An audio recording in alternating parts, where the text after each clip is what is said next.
Starting off my morning here in the junkyard. Two reasons why I'm here. Plastic headlight. Oh man, this is messed up. And a rear bumper. There's another CRX on the other side. I'm gonna go check it out. But I'm not gonna record anymore since this is off my phone and my GoPro wasn't charged. But this is the same car I took the ignition switch from. So hopefully we can score today.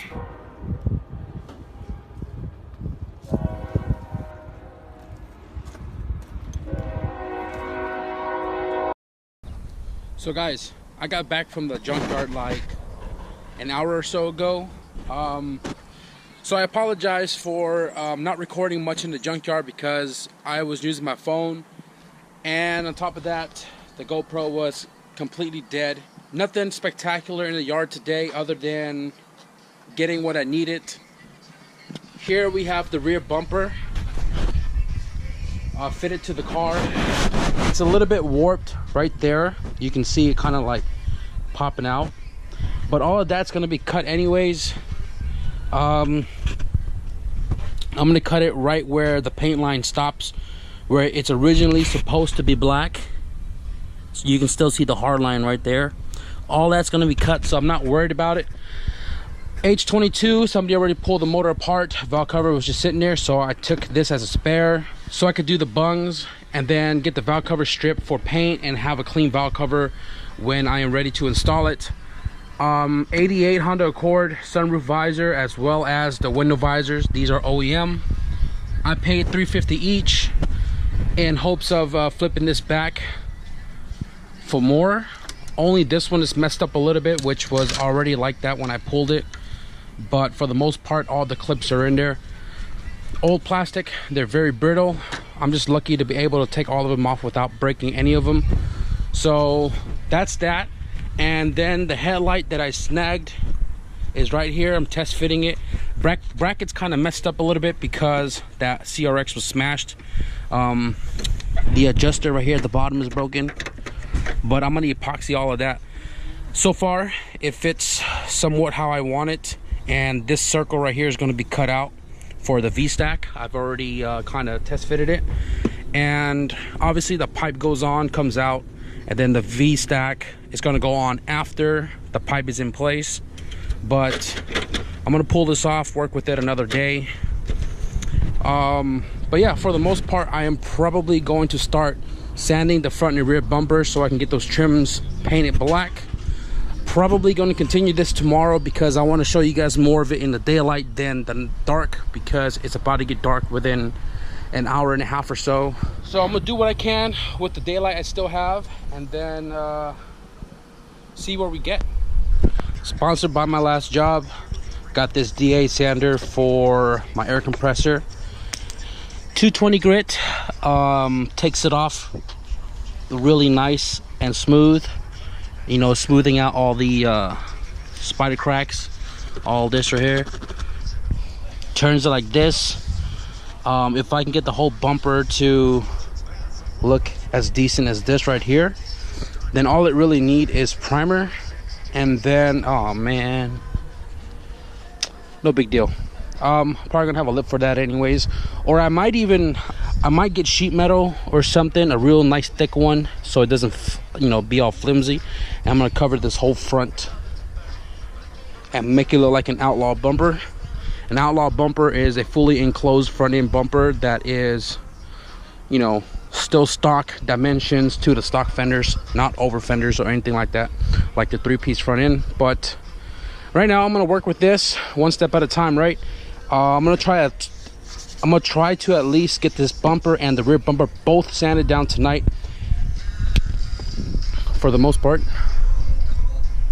All right guys, so obviously it's dark, but I got both front and rear bumper sanded down to the best of my abilities. Not worried about trying to get it like 100% perfect, but it is a ton smoother and obviously scuffed up for primer. Now Rustoleum, you can shoot it without primer, but me, I like to apply primer to everything to ensure the base coat or main coat is going to stick and last a lot longer and not easily chipped off. But I'll continue this video tomorrow. I'm probably going to put these into primer and at least get the black, you know, trim black. The bumper, I'm going to cut it where this line is at, because that's where the base paint stops before the black half of the bumper. But I'm going to wrap it up for tonight, continue this video tomorrow. It is my brother's birthday as well. They already started drinking. Everybody's out there, hella cars. Whoever drink this is, where is this? Somebody babysitting, that's what it is. It's his birthday.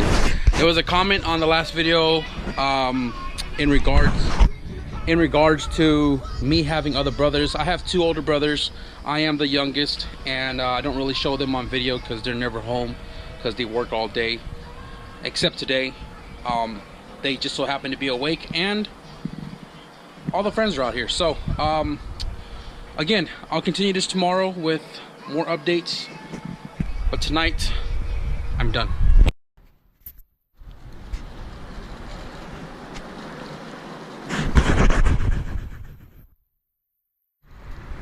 Oh, you guys know it. So I went to the junkyard. There was a set of wheels that were over there with some Kumo excess tires that I was trying to pick up for 200 bucks, and they were gone. So we walked the yard, nothing new, still 50% off, and ended up going to Harbor Freight, getting a cheap paint gun because I've used this before. I really don't want to use my good paint gun with Rustoleum, and it's $10. Got an inline filter, some socket, what do you call it, socket rail organizer, some cutoff discs for cutting my rear bumper, and some picks because all of mine broke. I'm using it for the wrong reasons. So I'm about to head back home, stop by the banker quick, and continue working on the bumper.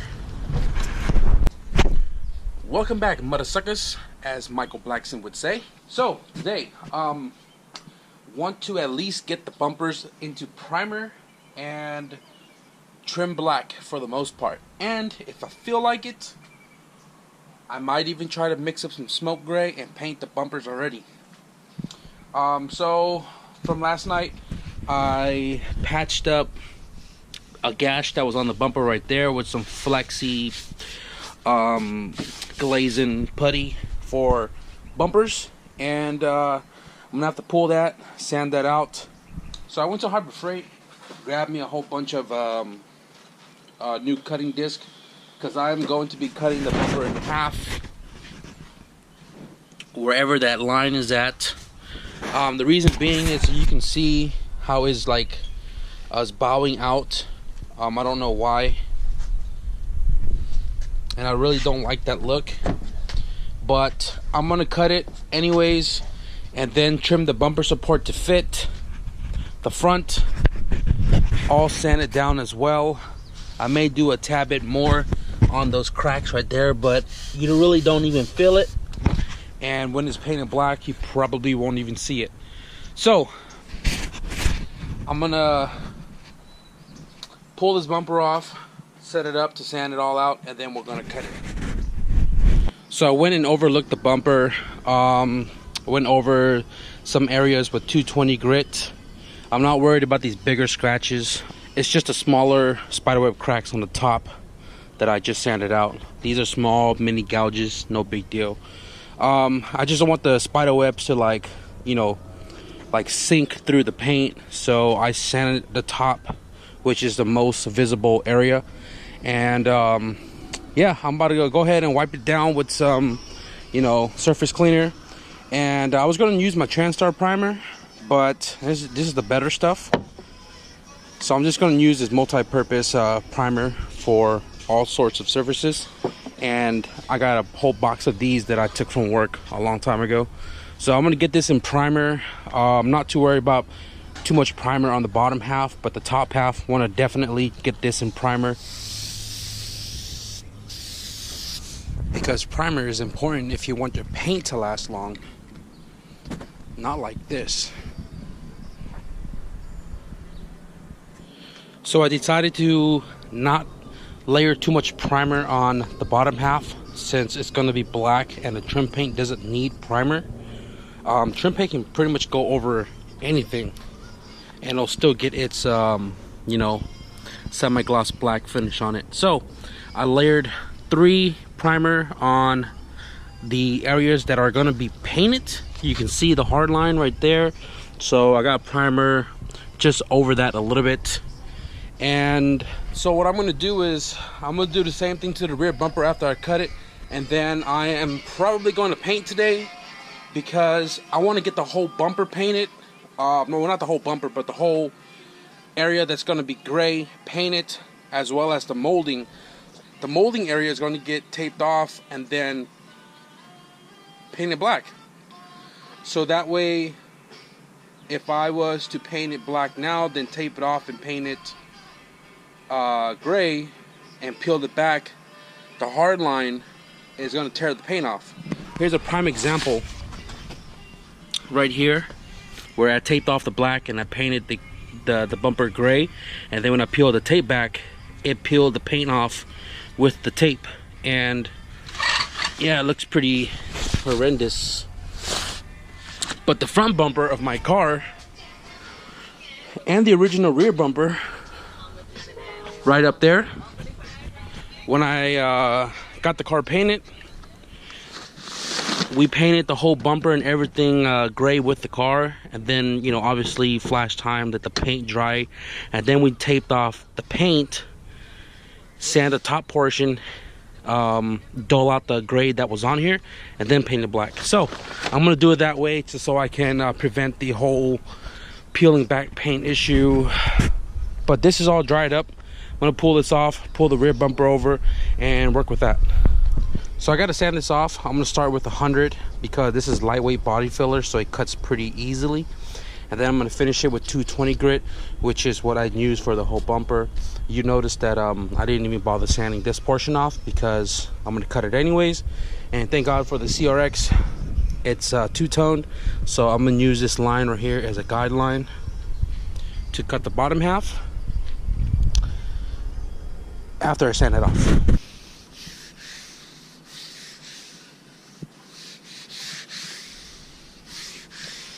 And that's that. So now you can use the either filler primer or obviously the 2-to-1 primer. This will help fill in the line scratches of the 220 and make it nice and smoother, because it's already smooth now, but we'll get to primer after we cut that.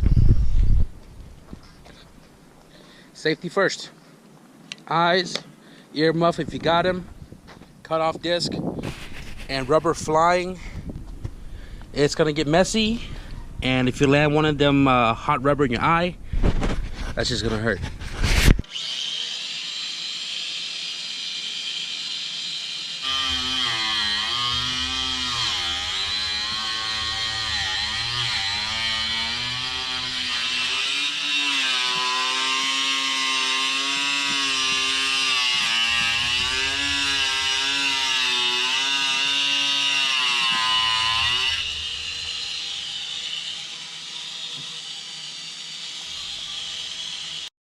It is currently 1:22, so I got plenty of lights.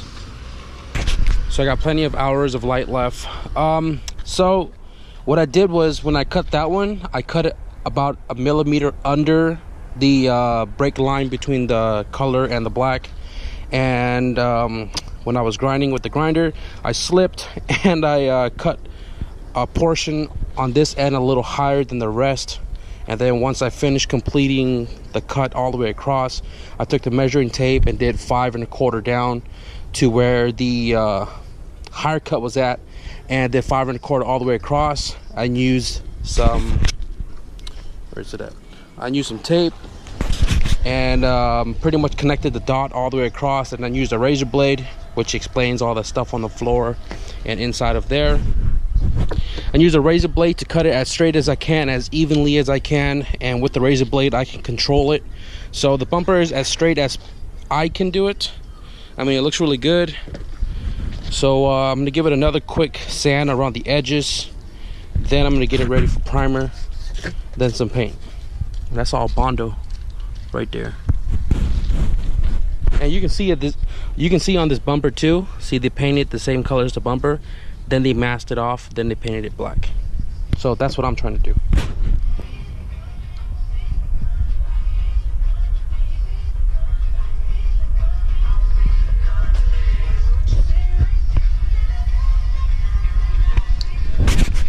Looks good to me. I just got the bumper all wiped down with some cleaner, ready for some primer. I'm actually going to be using the Transtar primer for the repaired areas, so it doesn't sink through as bad, because this is the thicker stuff, the better stuff than that. And pretty much just going to layer the Bondo areas like that, and then give that a little bit of drying time, and then I'm going to hit it with this cheapo primer. 2 light layers, and god damn it. So yeah, primer, there's a ton of different primers in the market. Phillip primer, 2-stage primer, you know, just whatever. Primer helps, you know, like, stay still, helps like identify further defects or something. Like, it makes it all uniform, kind of like sealer. If you're gonna paint your car and you don't want to prime it or whatever, but it's a whole bunch of different colors, you can use sealer. Sealer makes it all uniform, so that way when you paint your paint, it's not different shaded in different areas because of the different color that are underneath. So sealer makes it one color. Primer is supposed to like help guide you find all the imperfections, right? So when I sanded this down, I thought it was all nice and smooth, and you can't really tell because the multicolored sanded spots. But now that we got primer in there, you can see where I've missed a lot of the sanding. But then again, I was using the DA, so the DA couldn't really get in there. But now that the primer has made this nice and uniformed, I can see all of the areas that needs to be sanded still, like right there. With 220 grit, I mean, it'll take it off fairly easy, like blend it out, no big deal. Like I said, it's not going to be 100%, but I am going to put some effort into it. So right here, the line scratches, you can either use a really thick primer or fill-in primer. Fill-in primer is to fill in all the small little lines and stuff like that, to fill it up, kind of like spot putty, except primer, to fill those up. So when I'm like standing on the, you know, the back of the car like this, and I'm looking down, I'm only going to worry about sanding the ones that you can see. So this is one of it, probably on the top.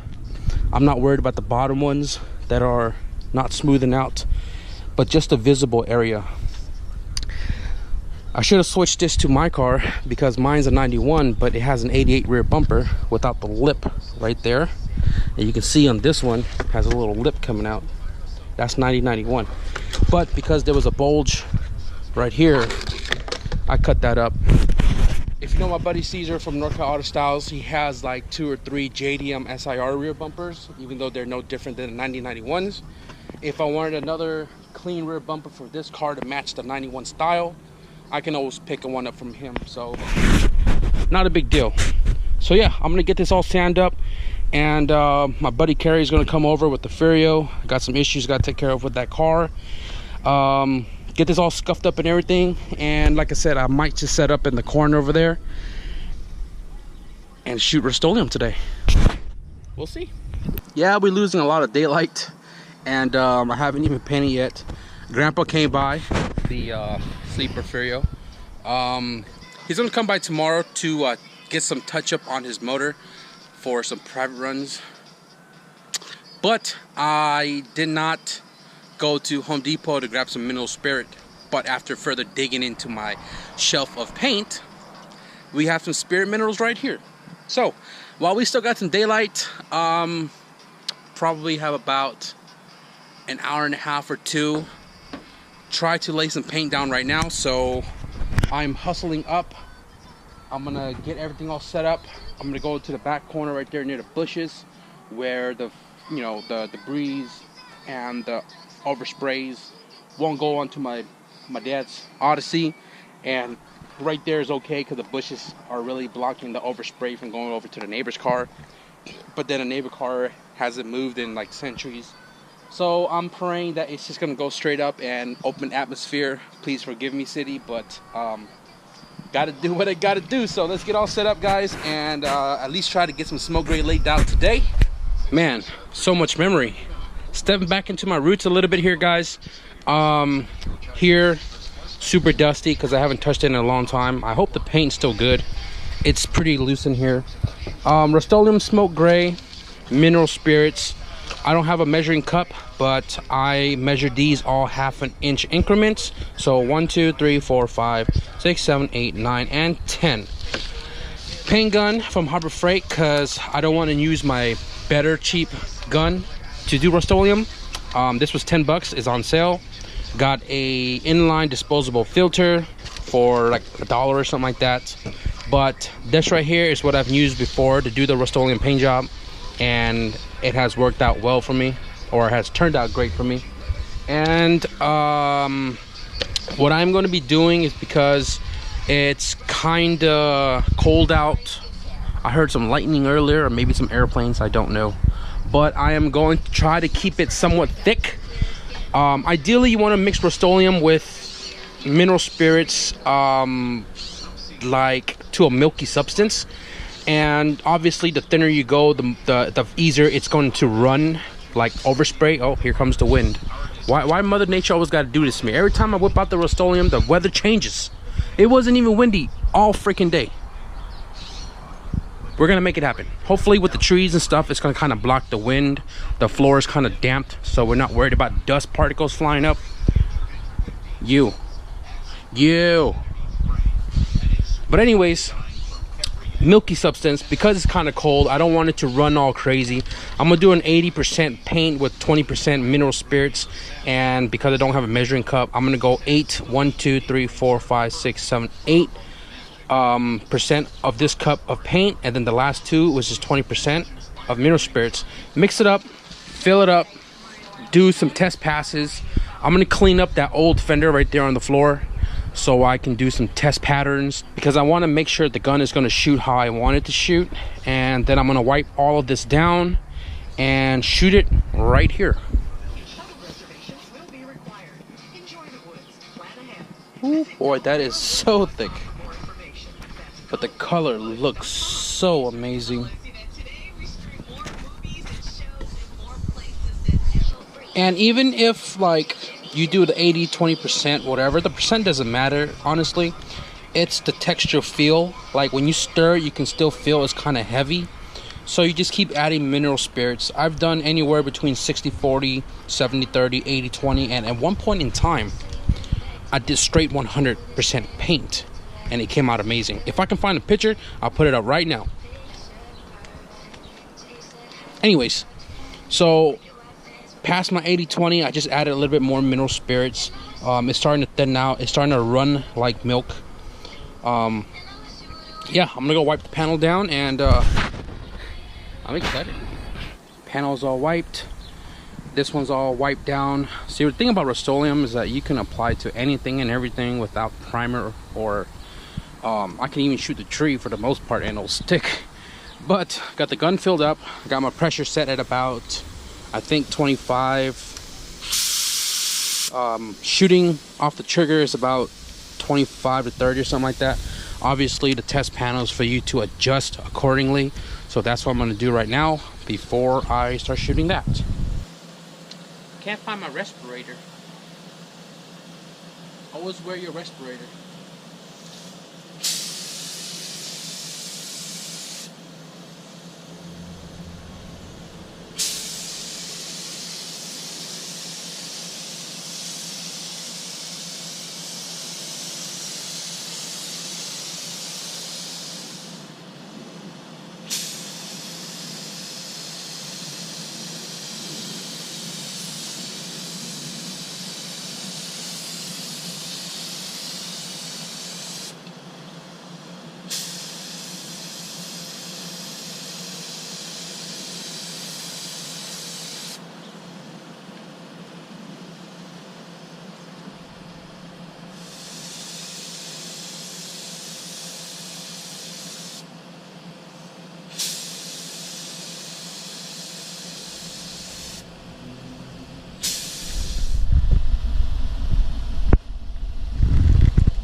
right, well, sun, it's definitely setting, and I was able to do 3 coats on the front and rear bumper. I did somewhat of the area that's supposed to be black, so I didn't have a hard line. So when I tape it up to do the black bottom half, it's not going to peel the paint back out. Another trick to doing that is putting the tape on your clothes to kind of get the lint on it, so it's not as sticky, so it doesn't lift off the paint.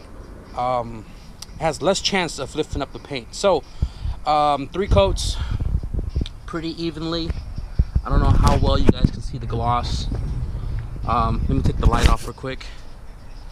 That is the reflection. That is glass.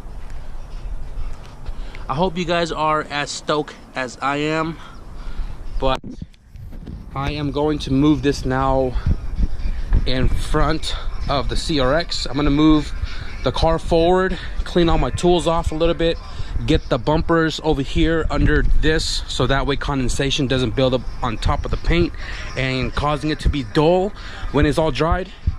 Push the car forward. I'm going to move the bumpers right here, and then I'm going to be moving my propane heater right here as well. Spark up both of the heater right here. There's 2 of them. I only use one because it saves gas. I'm gonna move it over so we can hurry up the process on drying these up before I move them into the garage, because rule of thumb is if you can still smell the paint, it's still drying. So I want to at least get the smell of it gone. It's tacky right now because it's been drying for a minute now. That's why it's kind of getting dark. But before I move it into the garage tonight, I am going to heat it up right here. So, and also always clean your gun after you finish using it immediately. And I'm only saying that because it says it right there. But a great way to clean the good old Rustoleum write-up, you can use the mineral spirits to clean this up, but acetone works really great for really breaking up that paint. Great thing to use to clean up your material and stuff. Even though it's a $10 gun, I want to at least try to get some paint job out of this gun before I discard it. But yeah, acetone cleans up the paint really nice. Basically, when you lay down the paint, your final coat before you let it dry, how you see it then is how you're going to see it when it's dried up. So when you lay it wet with a nice heating system in a paint booth or whatever the case is, it's going to be wet when it's all dried up. So I got a run right here because I was trying to bomb it before the sun went down, and I bombed it right here on the whole top layer because it kept like starting to look like sandpaper the more layers I put on there. So I bombed a really nice heavy one, and that was my result of trying to push to beat the light. But it's thick enough. Obviously I can always cut and buff this if it really bothered me. But it is, at the end of the day, it's nice and shiny all the way across the top now rather than that grainy look. So the heater is, I can feel the heat up to like right here, which is good. And you can see how glassy it looks right there, other than all the little dirt particles that are in it. Hopefully when it dries it look like that. But yeah, I'm overall pretty happy. I went live stream on Facebook just to kind of, you know, for people who don't follow me or whatever the case is, I just want to give people a glimpse of the Rustoleum paint job and how I spray it. But I am overall very happy to kind of step back into Rustoleum and still get this result, aside from the runs and stuff. I can't wait to do the whole car, honestly, and like this really makes me want to start doing the body work. But I don't want to do the body work just yet because I got to get the car running and driving. Even though it runs and drives now, I want to do the clutch and have the motor like ready to rock and roll, so I don't do motor last minute stuff when track is around the corner. I'd rather get the motor stuff out of the way, get the bay painting, and then start doing the cosmetic stuff like on the outside. I showed in the last video the interior of the car, and the interior is pretty much buttoned up. other than having to pull a dash off and then stripping it down for all the heater core, the AC unit, and all that crap that's underneath the dashboard. The interior is done. So depending on what else I got going on this week, I'm still gonna be touching the car, but like I'm trying to schedule in the day that I'm gonna pull the motor out so I can start doing the wire tuck, the clutch job, paint the motor, the valve cover, all that shenanigan to get the bay looking pretty and 100% sound and mechanically driven great before I start the body work. So I'm gonna end the video here just because it's gonna be too damn long for this paint to be dried up to stick it on the car to kind of give you a glimpse, and I don't want to do that anyways until I get the trims painted on the bumper. Then I'll give you guys a final look on the bumper in its complete form. I'm gonna put my grape in my mouth. So that pretty much wraps up this video, guys. I hope you enjoyed this one. Like, comment, and subscribe. Please share with your friends and your family and your grandmother. Let them know that the Rustoleum paint job is going to be back on my channel. And as always, thank you guys for watching, and I will see you guys in the next video. Peace.